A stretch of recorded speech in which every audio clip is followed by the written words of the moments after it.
week in the series for the back-to-school fall sessions. And this week, you only have me. Stevie will be back next week for our next session on business planning.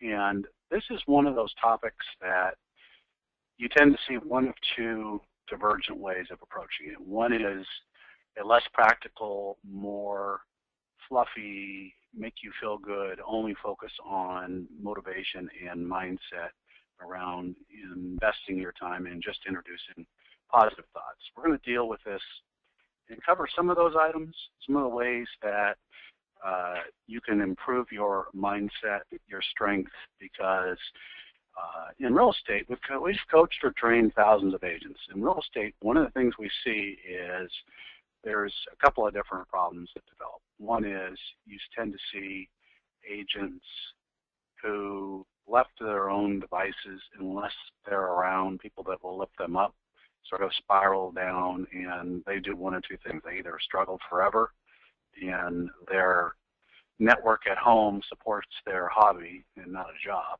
and you see a lot of that, but they're always complaining about something to do with real estate. So as a result, you'll see a common theme here today, and I'm bringing this up for this reason. One of the least healthy environments on average, now there are exceptions to this, but one of the least healthy environments on average is the local real estate office or market center. There is so much negativity, chaos, and non-positive and non-productive things that occur there. I happened to be in a large one last week, and I was only there for like an hour. I had a meeting. I don't go into them very often, but the amount of nonsense and craziness, and I even looked at their training calendar to see what kind of nonsense was being pushed as far as the guys of training. So with this as a backdrop, the reason that motivation and mindset are so important is your environment is designed to take you down, not lift you up. And on average, there are exceptions, but they're very few.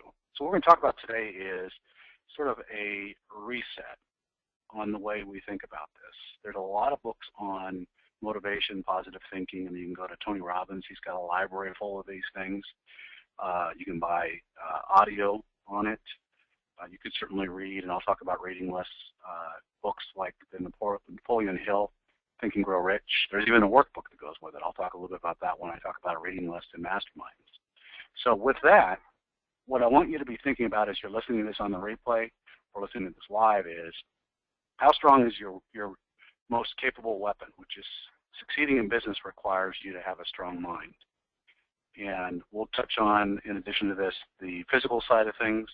There are chronic problems in addition to the environment in a local real estate office and the environment around people in real estate because they're independent contractors. There's a problem just in general today with people's health. I can speak to this personally because I used to be extremely unhealthy. I didn't look unhealthy, but I developed cancer and survived that and learned a lot about all the misdirection that's given. I'll talk a little bit about some of the things that I want to make as far as some basic suggestions to help people with mindset.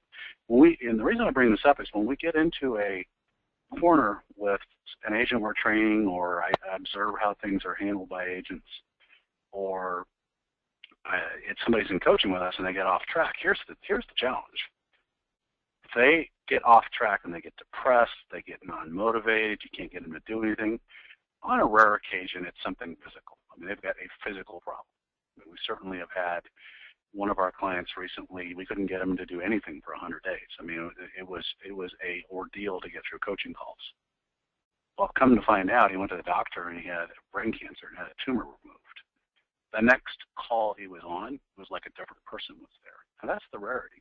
Usually we're self-sabotaging because of the following. And I'm going to go through and I'm going to spend some time on this so you can understand the self-sabotaging that goes on.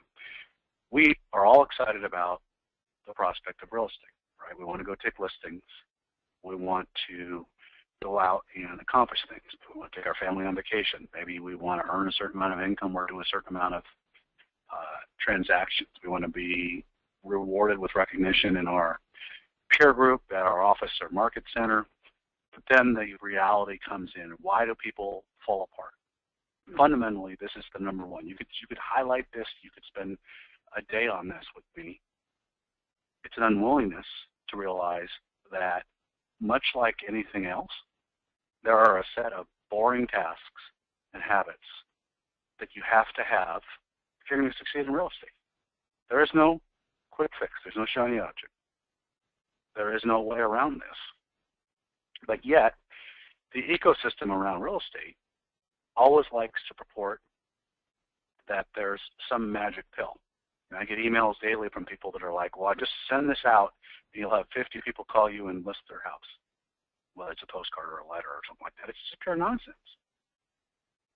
So what ends up happening is, if your mindset is not set right, and this is the reason this bullet point is number one, if you're unwilling to do the boring tasks and habits, that wouldn't be an option if you had a job. If you worked for Dell Computer, or you worked for IBM, or you worked for Allergan in the pharmaceutical industry, you couldn't tell your supervisor or boss, I'm not willing to do some of the key things I need to do to succeed in my job. They would just fire you. They would replace you with somebody who would. So getting your mind right about the fact that fundamentally we have to do some things that are boring. You think that the surgeons that prepare for surgery, they have to go through a whole bunch of procedures that are, frankly, I've observed it firsthand, extremely boring, but they're methodical about it because of infection and proper procedures in order. In other words, the exciting part about surgery, much like it is exciting to come home with a listing agreement, for a surgeon, it's the surgery and the outcome and the ultimate success in fixing whatever the surgery is addressing. But there's a whole bunch of boring things beforehand. You couldn't tell a surgeon that you can't follow infectious procedures and you just skip all the precursors because it's boring. Right? We're the only industry that has this chronic problem. There aren't a bunch of people running around in other industries because they're held accountable to doing, whether they like it or not, they got to do the boring tasks. When I got clear on this, my job became simpler. I didn't like it anymore. It was still boring, but I was much, much more on track. We can't chase exciting things. We have to have the right mindset about this. If you want to violate this one and continue to never do boring tasks, things that you don't enjoy, you're probably going to have to take the bad news, and it's this. You need to go find a job. Go find a job that you'll do because you're likely to have the mindset that you're going to have somebody force you to do something. Now, if you absolutely hate your job and you don't enjoy real estate and all the benefits and the freedom that comes from actually being willing to do the boring tasks, you're going to be okay. I mean, if you hate real estate, go do something else. But don't be this person that says, I'm going to figure out how to do this some other way. Because real estate would be the only industry that has that. Every other industry has a set of boring tasks and plenty of people willing to do it. Real estate's the one that's unique. So let's talk about the other thing I mentioned, which is in the real estate environment, right? It's toxic to people's success. There are distractions everywhere. The office, and especially social media, I spent some time talking about the office, right? Offices, especially big offices with lots of agents, they are so politically and socially correct, they'll teach agents anything to keep them happy, right? The bigger your office, the more potential discontent you can have. You know, if somebody likes something else, and it gets back to the boring tasks and habits and the truths about what you have to do to succeed in real estate, they'll teach anybody everything. So if you're attracted to the easy tasks, this ties into the first bullet. There's no better place than a large office. Some smaller offices do this too. But you're going to get off track, right? The distractions are everywhere. You have to close these off. Having a strong mindset avoids the drama, avoids the noise, it avoids the nonsense, it avoids the distractions. But not unless you're telling yourself, I don't care if they have 20 things, including some of the ones that my colleagues are going to. I'm not going to go look at 20 different ways to make business. I've got my 5 pillars of business where I get my business. I've got a plan that I'm executing on. I know I must stay on track to succeed. And you stay out of that nonsense. When I was at that large office last week, I went by a couple of classrooms and they were full. And I asked to get a copy of the training calendar because I was curious as to what they were training. I'm not going to pick on the classes because it would give away where I was, who the franchise was, and my comments may be misconstrued as to being negative about that. It's not unique to that franchise. Everybody does this. But they were teaching stuff that could be described as nonsense, right? They got somebody up there that does some amount of business, and it was so far away from core tasks, habits, anything to do with keeping people on track. And in both cases, the classrooms were chock full of people. And I looked at the calendar, and there were 5 more opportunities that week to get misdirected in 5 additional places. So don't be that agent that's like a retriever, right? In the hunting analogy, the old story of, retrievers are taught to go after the bird that they see and only that bird, right? You shoot a duck, whether you like hunting or not, this is the analogy, and the duck falls to the water, and the dog focuses on it, swims out, gets it, retrieves, and gets it back. Now imagine you drop 10 in the water. The dog wouldn't know which one to go after. Yet real estate agents and offices operate like, here's 10 different ways to do it. Follow-through is related to the boring tasks too. Follow-through can be one of the more monotonous things. We're in a business where rejection is a very, very common thing. I was talking to a friend recently, and she lives here in Central Texas, and she's on her 5th interview to get a job with a company that's in the pharmaceutical business. And I asked her, I said, what are they spending most of the time talking to you about as far as their vetting? How are they figuring out whether you're a good fit? She said, they're trying to determine, because I asked her some hypothetical questions. Are they asking about this? Are they asking about that? They're trying to determine, because in her case, there's a massive amount of rejection. It's a very competitive market where they call on doctors and medical practices. And it's hard to succeed. It's a high volume thing. And she said they spent all of the time talking about scenarios of how would you handle this? What would you do? What would you react if this happened? And it was all about negative scenarios, right? The doctor won't see you. You've been in 5 times. What do you do next? They want to find out about follow-through in a hypothetical. Well, that's how a billion-dollar, multi-billion-dollar enterprise trains professional business development people. Real estate, we've lost this. It's going to be boring, monotonous.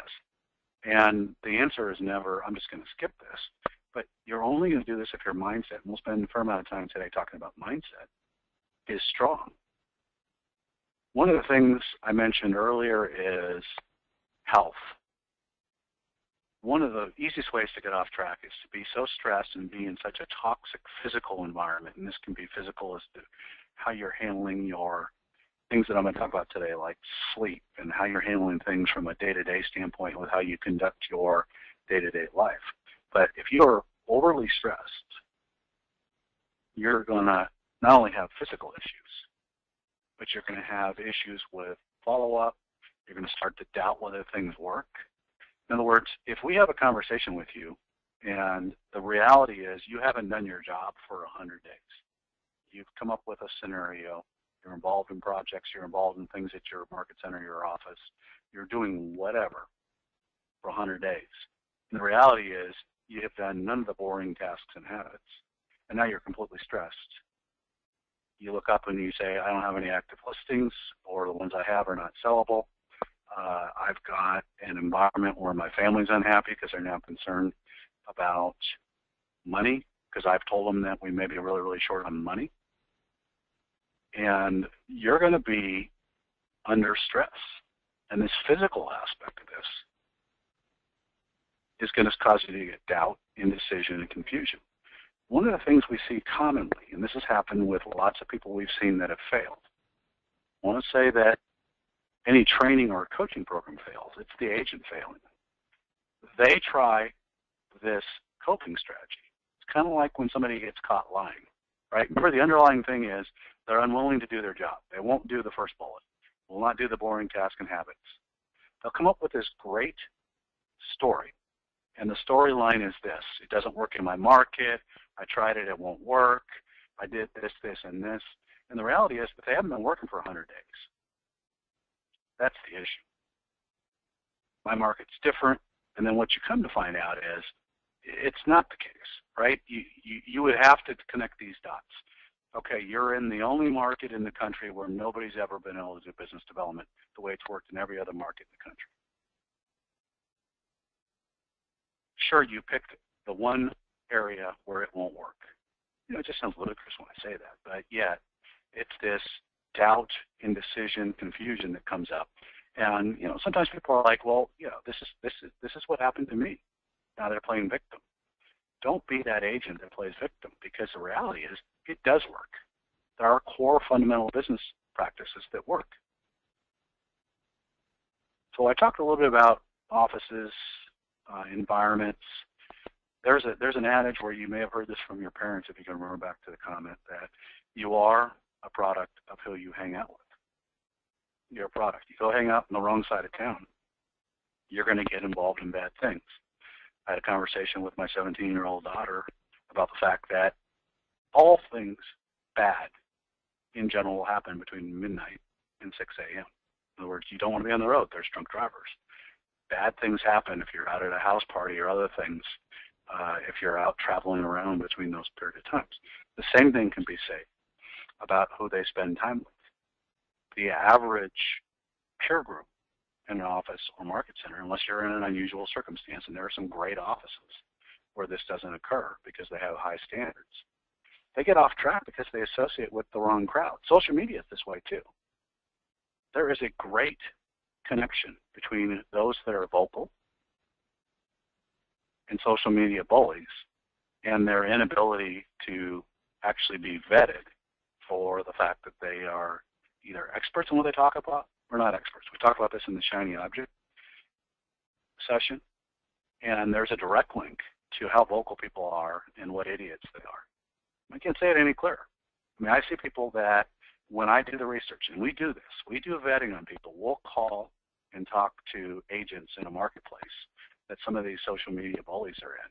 We come to find out they don't do any business. They're such low producers and such inconsistent producers that they're expert at one thing, misdirecting people. So if you're spending time with these people, if you're spending time because you become what you think about most, it's both who you spend time with, like your parents warned you, and it's also what you spend time.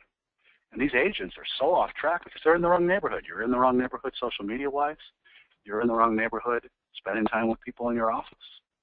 It's virtually impossible to succeed. It's such a challenge that you need to make sure that you overcome this. So let's talk a little bit about having a healthy, strong mindset. Your input, what you're putting in, matters.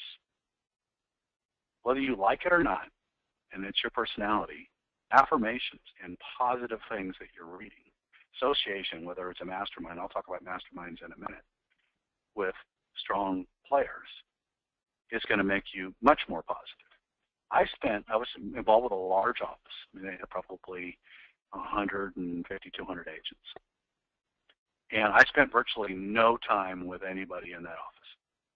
I would do my job, I would do my tasks, and then I would leave.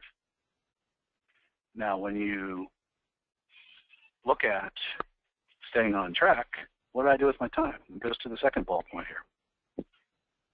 What I would do is I would spend time with people that were in business. I was in 2 masterminds in my marketplace. One were business leaders outside of real estate. So I might have people that are in PR, people that are executives at companies, people, in other words, they're all looking to improve themselves. The second thing I did is I set up a mastermind of top producers. In other words, I had criteria, I established it. We went through the Think and Grow Rich material, and we met. In our case, we were fairly intensive. We met, went through the workbook and the Think and Grow Rich book on a weekly basis. You had high standards, not just production standards, that you had to meet if you're going to be involved with this mastermind group. There was no drama, no nonsense, no debate, not all the, the other things. In other words, we stuck to it, committed to it, and if you didn't, you were tossed out. Interestingly, we had a lot of people initially express interest in being in this mastermind group. We settled on a core group of about 5 people. And what's interesting is the stats tell you that you're a function of the people that you spend the most time with, and it's typically a group of 5 or possibly 6 people. So what I did, and the other mastermind group outside the industry is also about the same size. There were consistently about the same 5 or 6 people involved, although the group was slightly larger. Those 2.5 hours per week probably gave me more benefit than just about anything else I did. And I cut myself off from all of the other noise. I never went to the bad side of town. I would never spend any time. Initially, I spent a lot of time trying to teach and train agents. Obviously, you see that we still do that. But one of the things I would tell you is that was one of the biggest wastes of time. Because if you're spending time doing a lot of that, you run into a challenge, unless that's part of your business, right? It's part of our business practice, and we continue to do that because we have a passion about it. But for you as an agent, I want to separate these two things. You should not be spending time. You're not a teacher. Your office, your market center, your brokerage office may encourage you to do a lot of that. Do not become free labor. It's too draining on you. It's going to indirectly bring you down and drag you down, and you need to be more on track. You'd be much better off getting involved with a mastermind group. Do not confuse my point about getting into a mastermind with BNIs or other networking groups. This was not a lead group.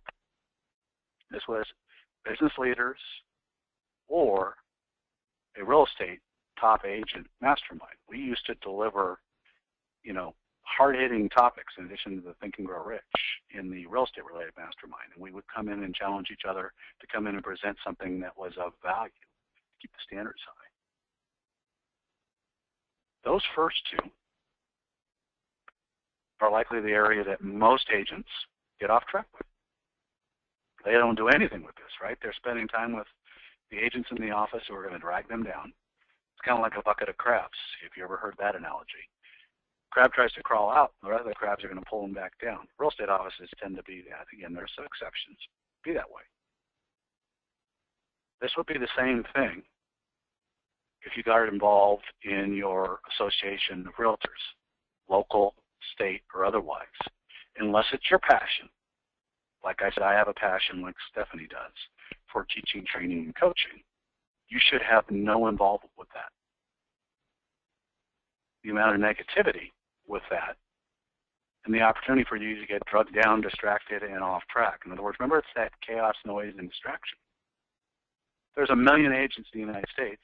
If you were to cross the consistent top producers of professionals with strong mindsets and their involvement in activities that are distractions, you would see it's like the 97 free rule. 3% of the agents are involved in none of that stuff, and they're doing 97% of the business. So unless it's a passion of yours, you need to, here's the bad news. As much as they'd like you to be involved, you can support it. If you feel like you want to fund it and be involved with the funding of it in the associations, great, but be very judicious and careful about your time. Just like the offices will take free labor to help train the agents, you can be brought in and co-opted for free labor. It's fine. I mean, no judgment if this is your personal passion. But don't become free labor if it's not your passion, because it's going to take its toll on you otherwise. So I'm going to transition to non-real estate related things here for a couple of points. And this is a chronic problem. And there's a couple of common themes. And I think Stephanie sent out an email to everybody this morning about some of the links and data behind some of the things, because she knew I was going to be talking about it. Health of your body and brain and your mindset are directly linked. If you want to drive a link between depression, anxiety, ADHD, and kids, there are a couple of common themes. The health issues are rampant, especially between the brain and the gut. In other words, it's a combination of your environment and what you take in and a couple of different steps. You're never going to be a healthy, strong mindset and a warrior if you're relying on prescriptions and your doctor to keep you on track. I'll talk a little bit about what you need to do, but just be cautious. If you're dealing with a bunch of headwinds that are related to your health and you don't feel 100%, it's going to affect your mindset. We'll get back to this with an additional point here in a few minutes. But it's a general common problem. Family and friends. Is it a healthy environment? Whether it's a spouse or partner or family and friends, are you spending time with people that are dragging you down? Have you created a toxic environment? You let a toxic environment continue to exist. I don't care if you got to go to the step of getting into therapy to deal with some of the issues. You will consistently never see a top-performing business person, real estate or otherwise, have a toxic environment, whether it's friends or family members or whoever the people are that are close to them, because that 5 or 6 people they hang out with, there's really 2 circles of it. One is the outside world. It's the friends, the peers, the mentors, the mastermind groups. And then the other one is the family and personal side. If any of those environments are toxic, you're going to never have that strong mindset that you need. So be really, really cautious about that environment. If it's toxic, you need to look at the root of it and deal with it. There are some people that have let things fester in their personal world, and they need to address it. Some will work out and get back on track, and some they need to go separate ways. You're never going to succeed in real estate. And Stephanie has this famous quote from one of our coaching clients that's no longer a coaching client. We finally figured out what the issue was with him. He had a plan in his business plan to leave his wife. And so he didn't want to make a bunch of money because he was trying to manage his income to time when he was going to leave so he wouldn't have to pay as much support.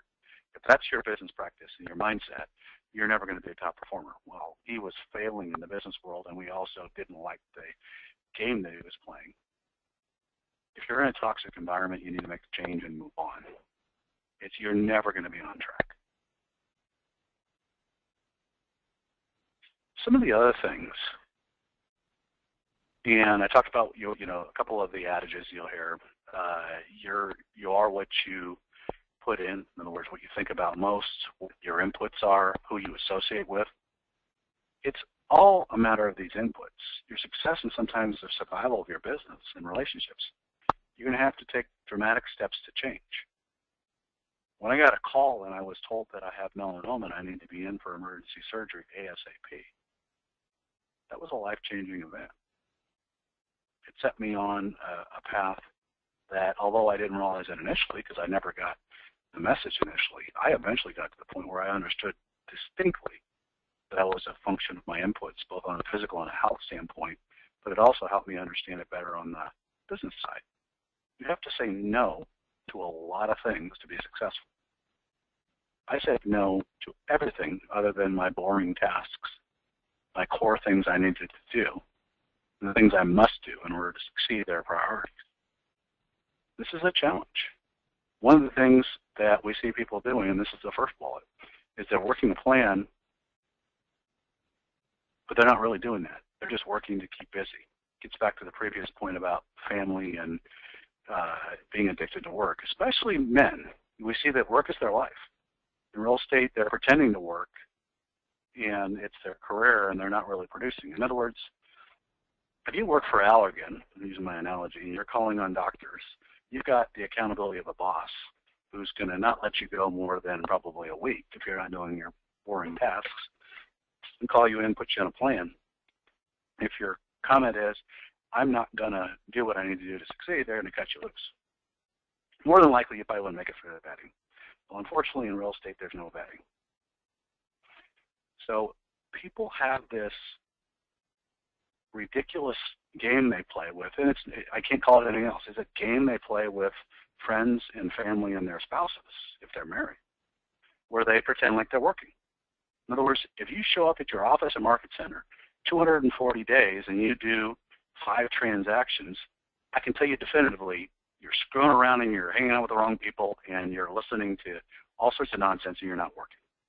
You can't show up at a real estate office and work for 240 days and fail at that level. The challenge is they're not working a plan, they're just working. So that it's the whole busyness. And if you walk around in the real estate community and you go into offices or other places, or you figure out what's going on behind the scenes, there's always some sort of dysfunctional relationship that supports that. The spouse that doesn't ever say anything, that lives off of the inheritance from their parents. They have a job themselves and they make a bunch of money. So even though somebody did 5 transactions and barely made $30,000, they make $175,000 a year, and they just don't say anything. It's this dysfunctionality. So don't ever think that your market's different or your situation is different. It's always the core fundamentals. And if your mindset is whacked, you're going to think this is okay. You're going to convince yourself because you're looking at the wrong people in the wrong environment and thinking, well, there's 150 other people that just seem to show up here and don't do any business either. So maybe that's the way it works. Wrong. It's not the way it works. Don't emulate people pretending to work. Your mindset's off if you think that. Now, healthy living. Lifestyle and living. You're going to have to make some adjustments. Stephanie, as I said, sent out an email where we're going to start to share some of this information. I mean, caveat, we're not medical professionals. We're not licensed. We're not certified. We're not in a position. This is meant for you to get some input and to start doing your own research. The reality is there's probably 2 or 3 main things people get off track with, and we're dealing with these as they pertain to especially mindset, that doubt, that depression, anxiety, and all the other things. You're going to have to address a couple of key inputs if you don't want the headwind of having unhealthy brain fog, other issues, doubt, depression. Sunlight is one. I can speak to this definitively. When I did 180 degrees different from what my dermatologist said, I got healthier. They said use chemical lead and sunscreen, don't go in the sun, stay out of the sun, you never need to be in the sun. Oh my God, you should be white as a lily. For what I know and what we're starting to share with you, it's 100% wrong. You need sunlight. Is it harder to do in the winter? Is it harder to do for some of you that live in latitudes that are much further north? Absolutely. You need to take some steps and do this. You know, the good news is, one of the things, if you dig into this, you're going to find out is our body can store a fair amount of vitamin D. So if you overdo it, meaning you're overweight, during certain parts of the year, it'll carry you over during the fall and winter, especially if you're further north. Ignore it all year long, you're going to be sick. Most of you have probably had doctors that are either prescribing vitamin D for you or they've tested your blood work. One of your first things we'd want you to do is go get a vitamin D test. And if it's low, you need sunlight. Pretty easy thing to connect the dots. And you need enough sunlight till it starts to go up. Don't think that you can solve this with just a pill. Nutrition is a big part of this. Got to stop eating crap. And there's an acronym for that. In other words, we can't be eating things that are processed. We can't be eating things that are artificial. We can't be eating things that we're buying that are prepackaged. We can't be eating processed food. We got to get back to thinking about nutrition as a strategic input. Food should be seen much less as a sustenance item and more of a nutrition. So sunlight and nutrition are 2 of the big inputs. One of the things I would tell you is the reason sunlight is here first is it's probably the most important thing out of everything I'm going to talk about. If you fail to do that, you're going to see that you're going to be sick more, unhealthy, unhappy, and more depressed. If you focus on that, it's going to make it easy for you. Your body's going to naturally crave more nutritious things. And I got some things that are bad news. I'm going to skip the artificial light for a second and talk about sleep.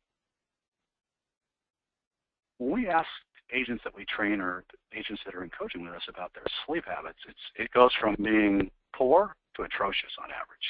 Rarely do we find somebody that's really doing a great job of sleeping. And so you're going to see us talk a lot about that. You should be fanatical, like you are about your business development, about sleep. What that means is a cool, dark room with no, and this is how I'm going to tie it into the artificial light, no artificial light.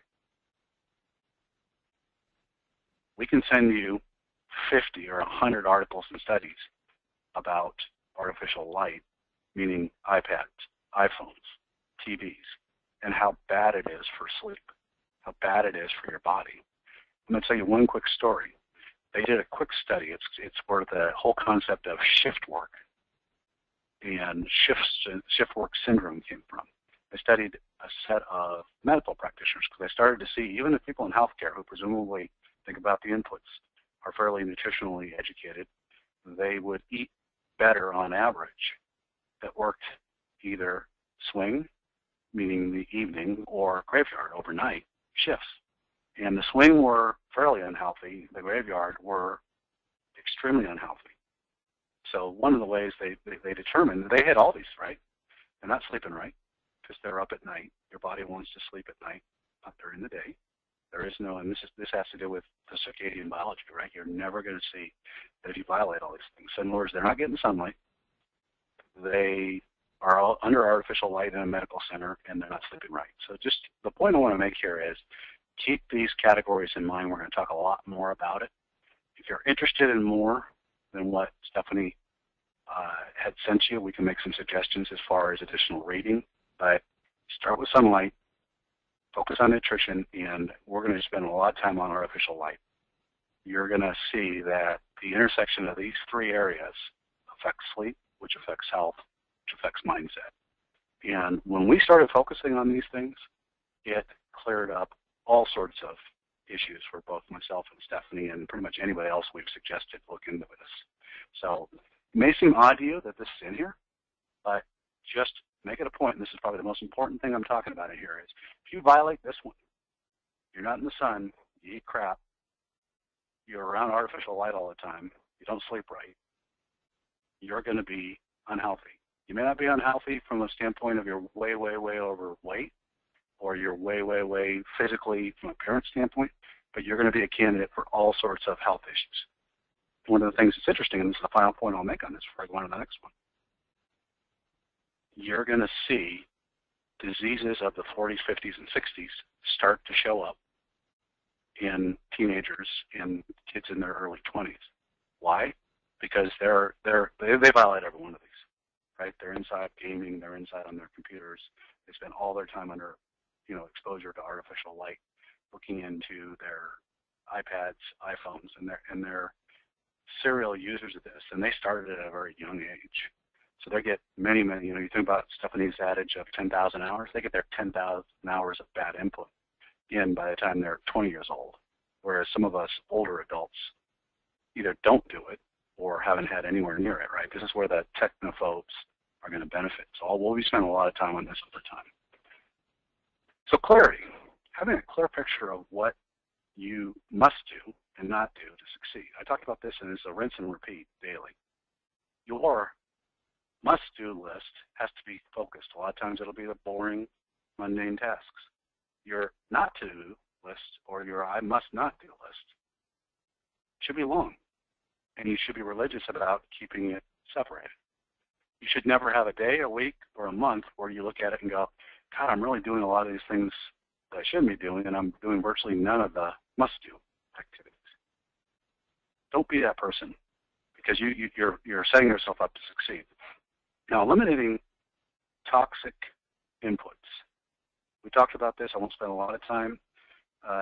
With few exceptions, this means you got to stay out of your office, your brokerage office, your market center, as much as possible, and stay out of the free labor of getting sucked into being involved in any and all activities, including training. For others, it means stop associating with the wrong people, backtrack, get in and out of, back on track in personal relationships. There are a number of things that you have to do. So when you look at these habits of mindset warriors, I'll go through these fairly quickly. One of the things you're going to see is, and we've talked about this if you've been in either buyer mastery or listing mastery, there's a lot of studies that are coming out about special forces, Navy SEALs, and warriors because they have so many stressors. They're, the live or die scenario, if they mess up, is they likely might die, including the death of others or really bad outcomes. We don't have that problem in real estate. So their stress levels are huge. In other words, if you don't get a listing or you get a listing, nobody's going to die. It's not brain surgery. So one of the things that you see, like if you read The Way of the SEAL by Commander Devine or other books like this, is they, unlike what the lay people or the public think it's weapons, skills, going and training on how to do hand-to-hand combat, physical prowess. And the strongest warriors, the highest pass rate at their selection schools and the people that are most successful in it, it all has to do with mindset. It's the strongest mindset. It's the building of that. It's the input, the affirmations, the visualization, All those things you'll learn about if you do and talk about what I'm going to do, execute what I'm going to talk about here in a minute. They're the ones that are successful, not the big bodybuilder, not the big strong guy, not the guy that grew up around guns all his life and on a ranch and he could shoot like a sharpshooter day one. It's the mindset. So daily affirmations, whether affirmations are congruent with your personality style or not, we hear this a lot. It's not my style. I hate affirmations. You need to strike that. Even Navy SEALs and business people, strong people that have a strong mindset, all visualize and use affirmations. I don't have visualization in here, but certainly you could strike that into this bullet point. You're going to go through them daily. If you're interested in knowing what some of the affirmations are that we used, send us an email and we'll get them out. I'll remind Stephanie to send it out with the information this week. Here's the big one. We talk about your must-do and your focus. 80% of your efforts go into 20% that matters. You need to get comfortable, this is the comment that I've made, being uncomfortable. And once you stop all the distractions, drama, and associating with people that are going to be your time sucks and distractions, you're going to have so much free time you're going to likely be uncomfortable. Focus on what matters and get out of the work environment. Do what you love and spend time with your family, your spouse, girlfriend, boyfriend, whatever your environment is that you're passionate about. If it's traveling, go travel. Don't be a workaholic just to be a workaholic. This is the truth. Remember I talked about somebody going into the office 240 days a year and they do 5 transactions. They're focused 80% on what doesn't matter. They do virtually none. It's probably 90-10 or 97-3. They do virtually none of what matters. So you want to do exactly the opposite of that. Have a good reading list. I mentioned a couple of books, Think and Grow Rich, The Way of the Seal by Commander Divine. Get the workbook if you do the Think and Grow Rich read, and do the exercises in the workbook. Set up a mastermind in your marketplace. If you're in coaching with us, have us walk you through in detail how you might do that in your marketplace. What's interesting is if you look at the agents in the mastermind that I was involved with, they were not in the top 10 when we did this. The one that was the least excited about this, because it wasn't his personality, meaning affirmations, visualization. Do we really have to go through this Think and Grow Rich? But finally got into it. We kind of drug him through it. He's the #1 agent in the market right now. I think his team, year to date, through the end of October, had done 315 transactions and about 115 million in volume. He was at 20 or 18 million when he got involved in my mastermind. Think he's got a strong mindset? Think he focuses on what matters? He certainly figured it out, and I know from talking to him recently, he's a voracious reader at this point. So it doesn't matter if it's your personality or not. The other thing that I would tell you, just as an antidote to that, he eliminated, he had a must-do and a not-do. And other than his involvement with the religion and some core things for his family and his kids' activities, he says no to everything else. Not involved in training at his office, not involved in state, local, or other activities as far as associations. He spends all of his time getting stronger, leading his team, and getting his inputs right. We talked a little bit about the health. There are some bullet points here. I'm not going to spend a ton of time on these, but there is an application that can lead you, whether you're on Android or you're on iOS like an iPad or iPhone. It's called DMinder. Just do a search in the Google Play Store or the App Store on Apple, and it allows you for your location to tell you, even if it's overcast, when you should be outside and how to get some healthy sunlight. Eliminate the crap. We talked about that. Get plenty of restorative sleep. If you're way off on sleep, you need to focus on that as well. And these are in order. The last one is going to be the toughest for you. Whether you're talking about inputs of artificial light from your iPad or your iPhone, especially after sunset. I'm not going to spend a lot of time on talking about this, but start to pay attention to how much you're exposed to this. It is not healthy. There are studies coming out of places like Australia where kids that are exposed to the EMF and cell phones and iPads and other things that are wireless are starting to have health issues. Don't be there a decade from now when they come out, because this stuff is all quashed by the industry, right? It's not good for Apple or anybody else to see that all these devices are unhealthy for you. But don't be that person who just puts their head down and doesn't worry about it. So motivation, I'm not going to spend as much time on, because if you've got a healthy mindset, these are the people you see that are on fire as far as being motivated. The must-do list is key. I spend a lot of time talking about this. Get comfortable saying no to everything but your core things, your boring tasks, your business development, running appointments. You may have to say no, and this is the tough one for a lot of people. You may have to say no. If you have not been working, you may have to say no and explain why. To your office, and you shouldn't be doing that anyways, but you may have to start saying no. But also to your spouse, to your family member, your girlfriend or boyfriend, or others, because you need to have a must-do list. You absolutely have to do this. Saying no to everything else is how you get on track. Otherwise, you're going to be worn out. You're not going to be motivated. Plan. We're going to talk about business planning next week. Plan for your success and your rewards. If you just work and there's no tie-in, and if this is travel, there's no judgment in anything, right? Travel, buying cars, buying a new house, buying investment property, no matter what it is, paying off debt, you're going to need to figure out what your rewards are and hold yourself accountable to doing it. Are there consequences if you fail to execute? For most people, there are none. You know, they either do it or they don't, and then you're not accountable to anybody. Have your family be bought into this. Have your mastermind be aware of the plan and hold you accountable. If you said, I'm going to pay off $30,000 in debt, have your mastermind group have you make a presentation on your status halfway through the year. How are you doing on executing on it? If you want to keep yourself on track, this goes to the next one.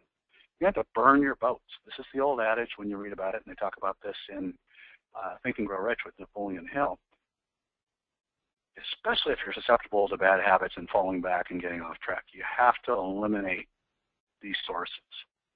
If it's, I go into the office, I have every intention to work, but I get distracted, I end up with conversations and talking and helping people. Well, then you need to probably not go in the office. You don't have the ability to do this. If you're susceptible to eating bad food, don't not bring your lunch. Don't set yourself up to fail. Don't go schedule a bunch of meetings while you're going out to eat at places where you can't make good choices. Don't tell yourself, well, it doesn't really matter, I love to eat. I mean, I've heard that from people that we've trained or coached.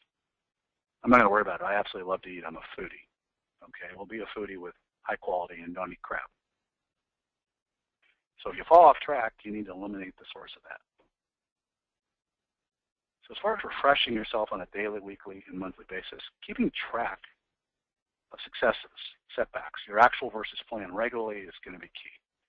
You'll never know where you are unless you're measuring yourself and how you're doing this. We're going to get into, and this is a transition to what we're going to talk about next week. We're going to get into the start of the whole business planning.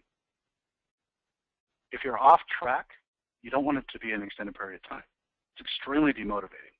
If the only person that knew the reality of the fact that you haven't worked for 100 days, and now there's a panic because you don't have listings, or you have a couple of them and they're not sellable and you have nothing pending and it's now the fourth quarter, you're kidding yourself if you think you're suddenly going to be able to fix everything. So don't put yourself into a no-win situation. It's highly demotivating. Your brain, and this is how human nature works, is going to start to say, well, it may not work. I don't think this is going to work. Well, whatever we're talking about doesn't seem to work. No, the only person not working is you. Don't fall into that category. Now, here's the good news of all this. You can absolutely fix everything. In other words, if you can be off track for 100 days or more, you can fix it in 100 days, regardless of the time of year. We're actually in the best time of year to succeed. You have more opportunity now to get back on track because the identification of opportunities of people that say, I'm going to sell my house in the first or second quarter are the highest this time of year. We talked about this. Go back and listen to the weekly call on seasonality and stay on track with it. So it's one of those things that I want you to focus on, and you want to be deadly, deadly serious about is, what are your inputs? Are you on track? And can you stay on track? It's a strategy that you need to be committed to. And we're going to do a whole series, separate from this series, of a couple of sessions on this must-do list, an attitude of, I must do certain things. So look for that to be coming. This will be out this week. Like I said, I'll have Stephanie include the affirmations.